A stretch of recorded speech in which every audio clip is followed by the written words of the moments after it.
Hello, friend, and welcome back to my studio. I am actually out of studio today. I've been out for a little bit now. I pre-recorded some videos because right now I'm working on staining a cabin in Utah. Anyone who's followed me to YouTube from Instagram might remember my mention of the cabin. 2 years ago, I sealed and stained an entire 3-story log cabin with wraparound, covered porches, and a balcony. It was a hell of a lot of work, and it was so very rewarding. Working on the cabin was such a vibrant experience, and I'd like to tell you about it today. While I talk, I'll be working on this new mini painting. If you like my style, please join my newsletter so you'll know when I release my art for sale. And subscribe to this channel to follow along the painting's progress. Now, back to the story. My life is almost split into 2 sections, before the cabin and after it. It is never that simple, but it sure does come close in this case. The cabin changed me as a person. It started in February of 2022. My uncle, who lived near me, was building his dream log cabin, and he wanted to recruit me to help him paint it. I had done some work for him over the years that I'd lived nearby, and we came to a closer relationship because of it. I got to know my uncle better and make some extra income, and he got to know his niece and appreciated the quality of work that I put in. One of the first things I did for him was to paint his gutters copper in his old house. I spent a terrifying day on the very top of a wobbly extension ladder fending off wasps as I worked. It wasn't what I'd call a fun experience, but it was a learning one. I learned that day that I can push through my fears and get good work done anyway. And it's a lesson I use daily now.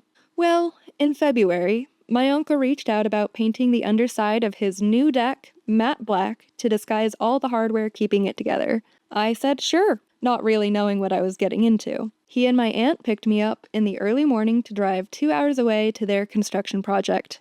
I immediately fell in love with the drive, a gorgeous, winding path through the mountains and valleys with red rocks on one side and lakes on the other. When we got there, they gave me a tour and I settled into work. I had brought warm clothes, but I had no idea how cold it would get. Luckily, my aunt had some extra thermal wear. I spent time alternating between thawing the frozen paint, thawing my hands and feet, and plugging away a slow and steady progress down the endlessly large deck underside. I had to push through the toughest working conditions I had worked through yet, and it felt amazing when I finally finished. I felt like I'd climbed a bit of a mountain. I'm no stranger to hard work for a project, but battling the elements is usually where I hit my limit. And proudly, I had pushed past my limit and succeeded. I didn't really know it at the time, but that weekend was more like a teaser for how my entire summer would look. My uncle and I established a fair day rate, and I was welcome to stay in their camper any night I wanted, working at least 8-hour days and setting my own hours accordingly. I took on small staining project after small painting project. I painted the doors inside and out, I painted the windows, I painted the concrete walls of the basement, and then I got into caulking.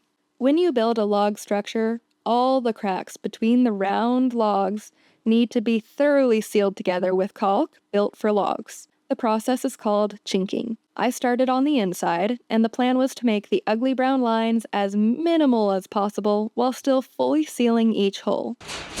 Okay, so this is how the inside is.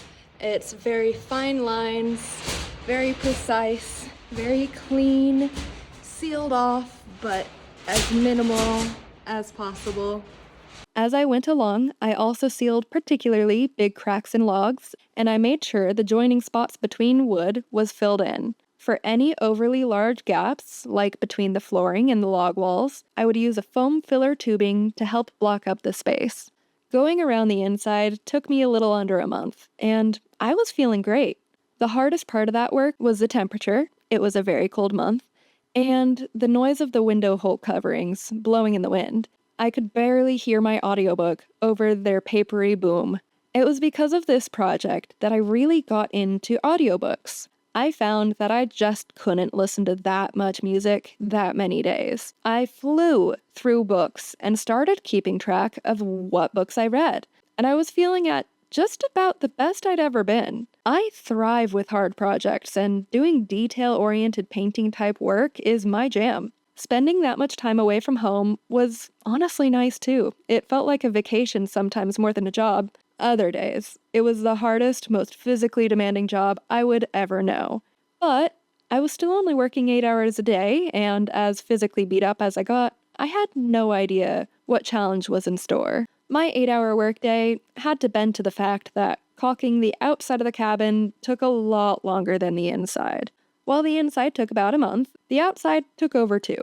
I went through caulk insanely fast because the outside line had to be way thicker for the safety code. And then this is how the outside looks. Much thicker, sturdier, hefty lines. I developed a really efficient working method, but the amount of surface area was intimidating.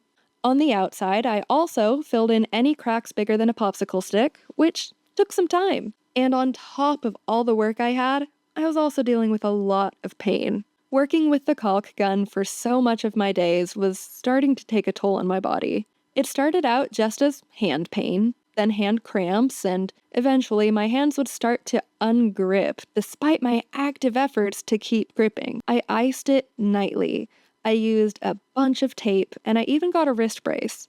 It eventually became clear that I had carpal tunnel syndrome, and if I wanted to keep using my hands the way that I used them, I would have to get surgery. The Utah medical system is strange. I walked into my hand specialist appointment, made it clear that I was interested in surgery, and after it was confirmed that I did indeed have carpal tunnel through a painful needle shock test, he scheduled surgery for the next week. I have a lot of mixed feelings about this, but that is besides the point. I had carpal tunnel surgery, and the next week, my fiance had a shoulder surgery, and we spent most of June healing up together. It was also around this time that we decided we would leave Utah in the fall to move in together in Washington. I thought that I had most of my cabin work behind me at this point, but I was only about halfway through. When I told my uncle about my plans to leave Utah, he gave me an extensive list of all the projects I could do for him before I left. The first and largest task was to stain the entire outside of the cabin with red or golden stain, 2 solid coats on all the logs, the porches, the porch ceilings, and the railings. There was also the inside walls and ceilings to seal with UV resistance and then clear coat. All of the basement ceiling had to be painted and the basement floor epoxied. Then the loft floor needed layers of hard clear coat, and so did the stairs, not to mention all the extra doors and windows to paint. Effectively, I painted every inch of the cabin, inside and out. I spent weekend after weekend, every time I could spare it, up at the cabin doing this work.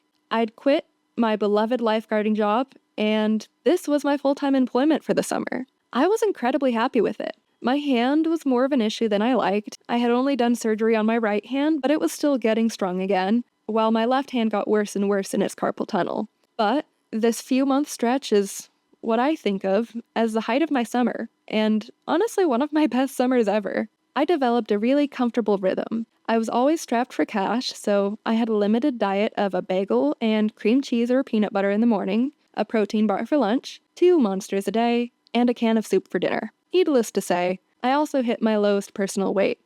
I woke up a few hours after the sun rose, stretched and had breakfast, put on some hype music, and got to work each morning. I tried to do as much as I could each day, often fighting the sun for daylight hours. When night fell, I would hobble back to the hot trailer and force myself to eat the soup I had no appetite for just because I knew I needed it.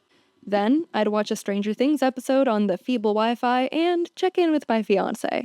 The worst parts of those days was the hand pain and the physical soreness of day after day of manual labor. I would stay at the cabin for 4 to 14 days in a row, and then go home and heal for a week or so, and then return. I had a routine of picking up Cane's chicken strips every time I got back into Provo as a reward for a good weekend or week of work. I faced a lot of my fears. Heights, bugs, oh my god, the amount of spiders and wasps, and my fear of being alone in the dark outside. Sometimes I'd share the trailer with my uncle, sometimes he'd have friends come to help too, so I got to meet a surprising amount of people for such an isolated job. I got really into War and Peace and Anna Karenina, and hated Les Mis as a book.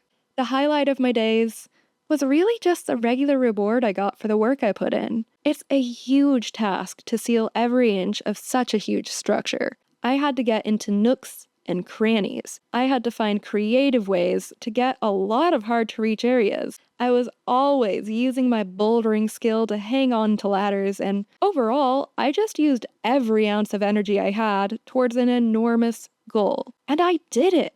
I sealed the whole thing. It's some of my most thorough and gorgeous work I've done, and I'm eternally proud of being a part of it. I enjoyed monkeying around and doing my best and being challenged every day.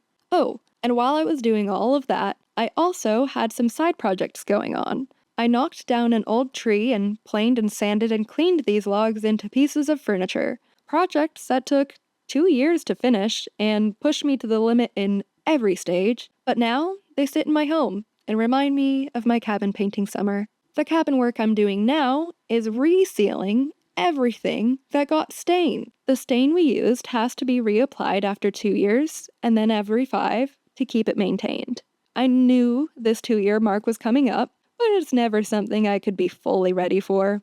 I've been working out specifically for the cabin, but I've put on a few pounds in 2 years and I'm worried about my hands' grip endurance. Still, I'm excited to be back there, and I'm sure that I can do it.